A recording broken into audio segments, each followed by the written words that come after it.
see.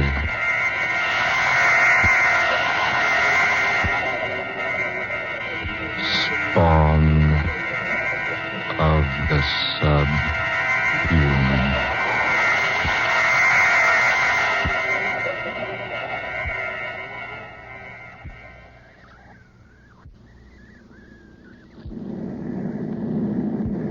Beautiful takeoff. Yes, good pilot. But why did you charter such a large plane for just the two of us, Michael? Isn't this being just a bit too pretentious? Nothing but the best from now on, Angela. Besides, this was the only plane available. You can unloosen your safety belt now. I might as well confess that the real reason I was late was because I took so much time reading the notices in the paper this morning. Weren't they superb? Excellent. The audience was quite nice to me last night. Extremely appreciative, but I didn't expect such fine reports from the press. Didn't I tell you before the concert that you'd be a hit? Today, my dear, you're recognized as the outstanding soprano of the nation. You've had a lot of faith in me, haven't you, Michael? Well, offhand, I'd say I have, yes. You spent a lot of money to make me a success. Don't worry. I'll collect every cent of it back if we get as good houses as we had last night. Michael. Yes, darling? Do you feel, well, rather strange? Strange? No, dear. Why? I feel like something is going to happen. What makes you say that? I don't know. A feeling of impending danger just seemed to come over me all of a sudden. Danger? What possible danger could we be in? I don't know. But I've had this feeling before. It's like someone had spread a shroud down over this airplane. Oh, now that's a peculiar way to talk, Angela. It's the same sort of feeling I had that day Stefan disappeared. Stefan Wilder? Yes. Angela. I was riding in my car that day. I'd been to a matinee with several of my friends. We'd had a glorious time. I was quite happy. So I drove out into the country with the top down on my car. The wind was blowing against the car, just as it's blowing against the plane now. And the sun was glistening on the bright metal of the car, just as it's glistening on the wing out there. Darling, please don't think of that now. Oh, it was a lovely day. Just like today. My heart was very light. I was happy. Thrillingly happy. Stefan and I were to be married within a week. Angela, please. And then, for no reason at all, I had that strange feeling. It just came out of nowhere and settled down around me like a huge cloth might cover the body of someone who had just died. Don't talk that way, darling. It was the strangest feeling I'd ever experienced. Weird. Terrible. It gave me the feeling that 100,000 evil spirits were racing at a maddening pace behind my car, trying to catch up with me, clutch me in their bony, fiendish hands. That was so long ago. 5 years. So long ago. It seems like yesterday. Then, when I speeded up the car, something began to pound in my ears. It's pounding there now, Michael. It's pounding there now. Angela, please. The faster I drove, the more that evil shroud hung over me. I gave the car more gas. More, and more, and more. And then... When they found you in the wreckage, they thought you were dead. I couldn't make the curve. The motor had reached full speed. I could think of but one single danger. The invisible danger that raced there behind me, striving to catch me in its hold. But there was no one. Nothing. Oh, but there seemed to be. And what was so strange, all of a sudden that bright day vanished. Just vanished. Clouds came out of nowhere and hid the sun from sight. Darling, I better pull down the shade on the window. Oh, Michael, wait a minute. Look. Look outside. Clouds. We're flying below them. And they've completely blotted out the sun. The sun will be out in a minute. Oh, It's just like that day. Clouds hiding the sun, just like they did that day. Oh, just a coincidence. Dark, dreary clouds, followed by loud bursts of thunder. Listen. Oh, Michael. What does it mean? Nothing at all. Just a thunderstorm. Pilot will go up and fly above it. Why didn't he go up above the storm when he saw it? Oh, I don't know. Because he didn't see it, that's why. Certainly he did. No, it came up. Just like that day 5 years ago. Out of nowhere. It came up before the pilot was even aware of it. Oh, nonsense. It wasn't nonsense 5 years ago. First clouds, then the thunder, then it began to rain. Well, look for yourself. It's not raining now. It's nothing but an electrical storm. See, we're going above it. Oh, Michael, I'm frightened. There's nothing to be frightened about. There, look. There's the sun again. It was all so strange. That feeling. The clouds hiding behind the sun. The thunder. Sure, but no rain. Mr. Brock? Oh, Michael. Darling, just the pilot talking to us over the talkback system. Push that button right there so I can answer him. Mr. Brock, Miss Rhodes. Yes, pilot, what is it? Don't be alarmed about the storm. We're above it now. Oh, yes, thank you. Just an electrical storm, isn't it? No, sir. It's more than that. It's raining cats and dogs down there. Michael. Rain. Oh, Michael. We're up above the storm. Nothing can harm us here. You remember, don't you? I never saw Stephen Wilder again after that experience I had 5 years ago. Yes. Yes, I remember. No one ever saw him again. He just disappeared. Please, darling, don't think about it anymore today. You're tired. Perhaps a little rest would do you good. Oh, yes, you're right. I am tired. Just lie back and relax then. Honestly, sweet, there's nothing to be worried about. We just happened to run into a storm when you thought about that old experience of yours. I wonder, Michael. I wonder if we did just happen into the storm.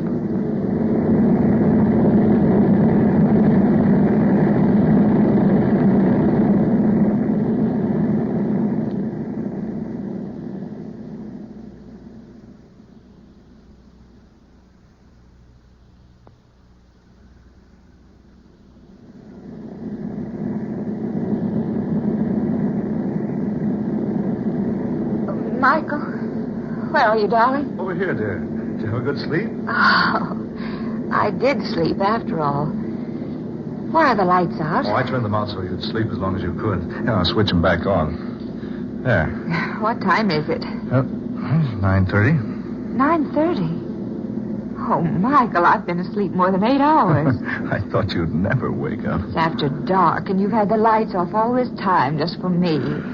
Well, I guess I'd better admit I got a little sleep, too. Where are we now? Over Mexico.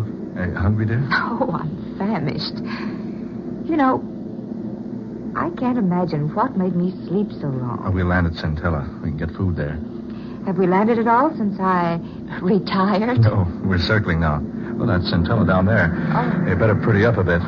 This is a secluded part of the country, but you never know who you're going to run into.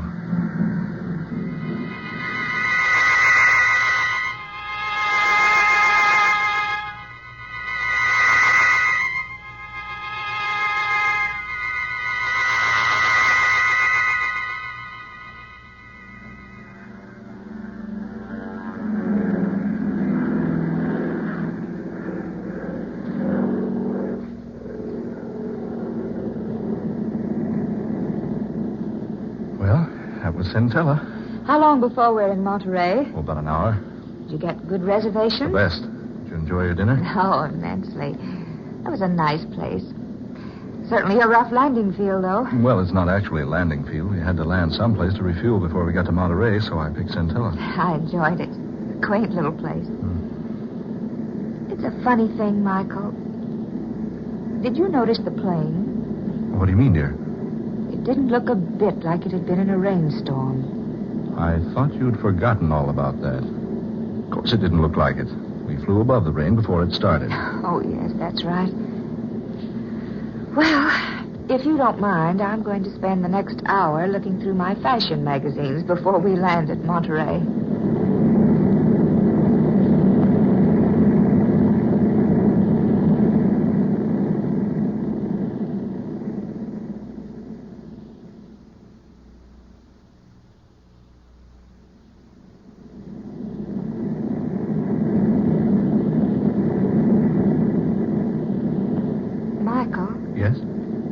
should we be over water? Water?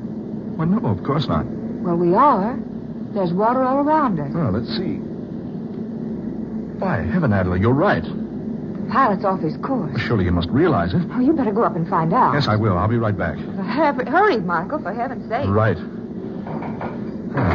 Door to the pilot's cabin's locked. I say, pilot. Pilot. What's wrong, Michael? Oh, the door to this cabin is locked. Curtain over the windows pulled down inside. Pilot, open up. Look, he's raising the curtain. Michael. Good Lord.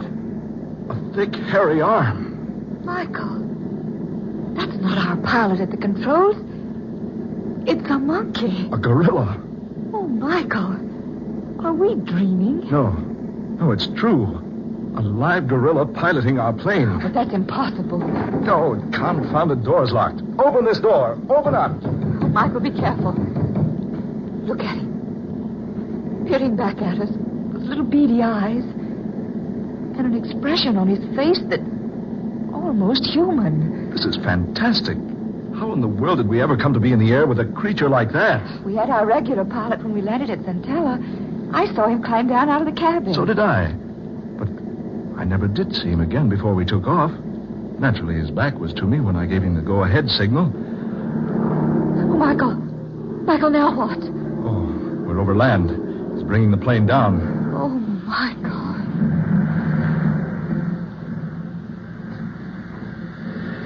We're on the ground. An absolutely perfect landing. Oh, he's unlocking the door now. Michael, what's he going to do? Just take it easy. Don't get excited. Whatever you do, don't run or make a fast movement. Don't let him know you're afraid of him. Just standing there, looking at us. Whatever you do, don't let him know you're afraid of him. You don't have to be afraid of me. Michael. That creature talked. Of course I talk. Oh, we're a couple of fools, Adela. Just our pilot playing a trick on us, dressed up in a monkey suit. There is no trickery. I am not your original pilot. What? I joined you at Centella, where I came to meet you for Dr. Luther. Dr. Luther? Yes. He's waiting for you. Come, follow me. Steady, darling. Come on. We'd better follow him. Here's the doctor now. Well, Stephen, I see you brought our visitors. Yes, doctor. Yes, just as I directed you. Welcome, Adela Rhodes, and welcome to your lovely, lovely voice. I say, look here. And welcome to you, Mr. Brock. I'm so sorry that you will be of no assistance to me. However, you may be interested in what I have planned. Now, listen, Dr. Luther. I want to know what this is all about. You will learn what it is all about, and without delay, I assure you. Come, Stephen. Don't be so inhospitable. Show our guest into the laboratory.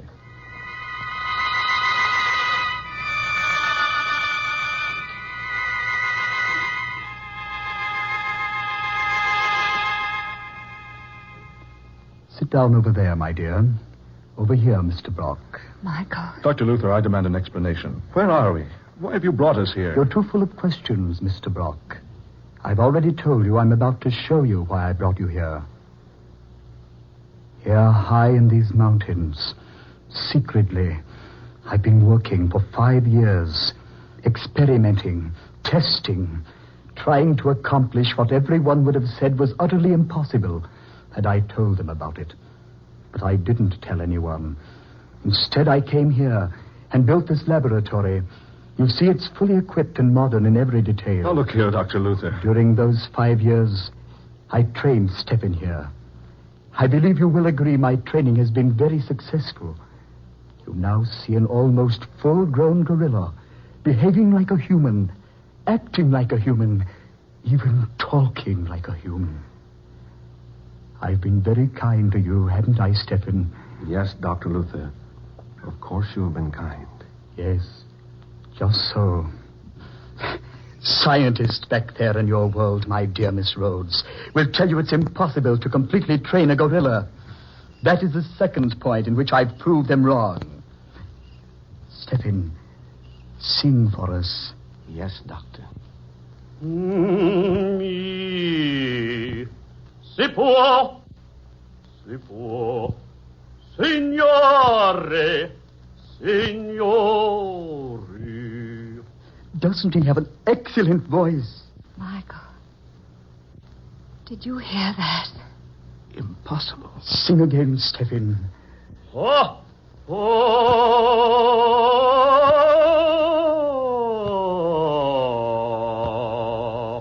You see, soon he will be world famous. I shall travel with him, take him to the four corners of the earth, and show people how well my gorilla sings. Oh, Michael, I can't believe it.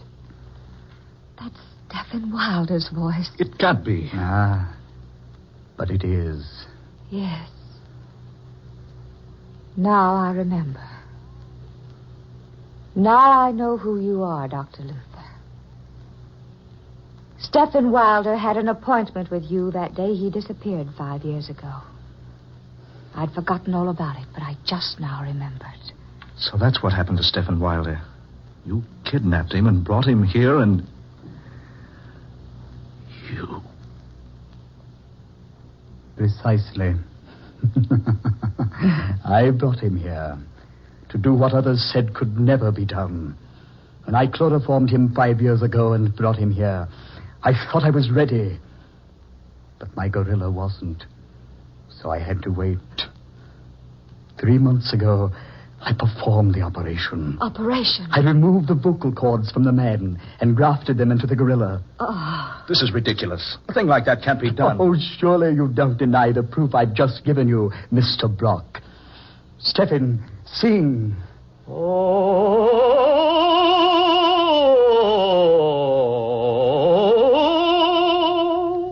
You recognized that voice, Miss Rhodes, the moment you heard it, because you'd sung operas with Mr. Wilder so much. That was the way he sang, to exercise his voice. Don't you both realize what I have here? The secret of an untold wealth. Why, besides knowing how to train this ferocious and morose type of animal, besides knowing how to transfer human vocal cords successfully, I have something I can exhibit to the world to prove my knowledge. Think of the fortune I can amass, because people will pay immense sums to see and hear my singing gorilla. Stop it. Stop it, I say. Why have you brought me here? Surely you could have spared me this. I will tell you why, Miss Rhodes. If you and Mr. Brock will step over here... The only place we're going to step is out of this place. Will do as I ask. Stephen, these people are not to leave. Very well, Dr. Luther. Over here, if you please. Better do what he says, Adler. There. Go to this plate glass. Look into the next room. Another gorilla. Yes. Isn't it a fine specimen? Fine specimen? Yes, she. She? Oh, no. No. You're not planning. I've trained her very carefully. She was so much more responsive than the male. Now that she's able to obey me, I'm quite ready for the rest of my plans for her. Oh, no. No, you can't. I won't let you. I'll say he can't. Neither of you will be able to prevent it. Soon I'll tour the world with the most amazing exhibition on earth. A male and a female gorilla singing all the world-famous operas. Look here, you... Wait a minute. I just happened to think of something, Doctor. Yes? Do you remember the day Stephen Wilder had that appointment with you 5 years ago? Yes, certainly I remember. I'd been planning to obtain possession of him so I could bring him here. I was most pleased when he called and asked for an appointment. But did he tell you why he was calling upon you? I know. No, he didn't. He came to you, Dr. Luther, because he was losing his voice. You must be wrong. I am not wrong. I am the only one he told about it. It had been worrying him for a long time. You see, the more he sang, the worse his voice became. He was gradually losing it. But that's impossible. Do you think so, Doctor? You're a specialist on that subject. That's why he was coming to you that day. No, you must be wrong. After all the work I've done. Your gorilla will lose his voice, Dr. Luther. And I assure you, before you'll do anything to me, I'll see to it that my voice is ruined too. He won't. He can't. He's an excellent voice. Excellent. Yes, of course he is. We've worked together. I've trained him. His voice can't go bad on me now. Not now. Just when it's finally successful. Oh, you'll see, Dr. Luther. No, you're wrong. You're mistaken. He'll sing all right. He won't lose his voice. Will you step in? No, of course not. You're in an excellent voice, Stephen. Sing. Sing your head, Stephen. Show him. Si può, signore, signore. There, you see? Did you hear that? A beautiful quality, beautiful tones. Oh, Maria. Listen, Doctor. Stephen, what's wrong? Try again. Oh, Maria. Now you think I'm wrong. So, it's true. Stephen, you devil. After all I've done, after all my work, this is what I get as a reward. I've sacrificed everything. My position, my career, all my money, and this is what happens. Well,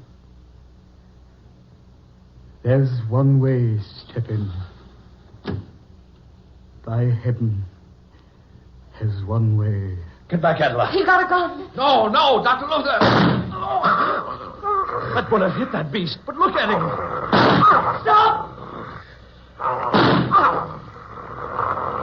No, Stephen! Stephen, no! Stephen, let go of me! Stephen!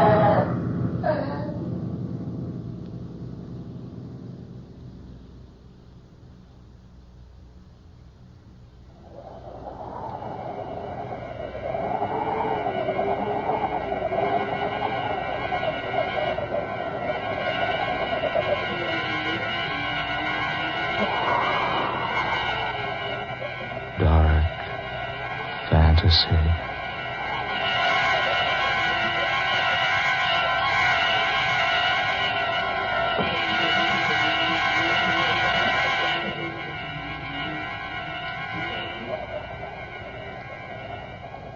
You have heard Spawn of the Subhuman, tonight's original tale of dark fantasy by Scott Bishop. Ben Morris was heard as Michael Brock, Eleanor Naylor Corrin was Adela Rhodes, Garland Moss played Dr. Luther, and Muir Height was the gorilla. Next Friday night at this same time, listen to the 16th in this series of dark fantasy dramas created by Scott Bishop, The Man with the Scarlet Satchel. The story of an aged millionaire who receives a child's set of modeling clay as a practical joke, but who turns the gift into an incredible and weird instrument of destruction. Don't miss this unusual story next Friday night, The Man with the Scarlet Satchel. Tom Paxton speaking. Dark Fantasy comes to you from WKY, Oklahoma City. This is the National Broadcasting Company.